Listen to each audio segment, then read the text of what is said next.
Assalamu alaikum. In this video, how to create a circle outline in Photoshop for two way. Step 1.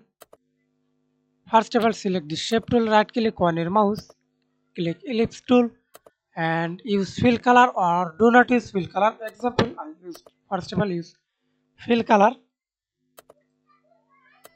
black, press enter, hold shift, okay, increase the size to this outline. Okay, and step 2, again create a new layer, click and do not use fill, use only stroke, press enter, hold shift,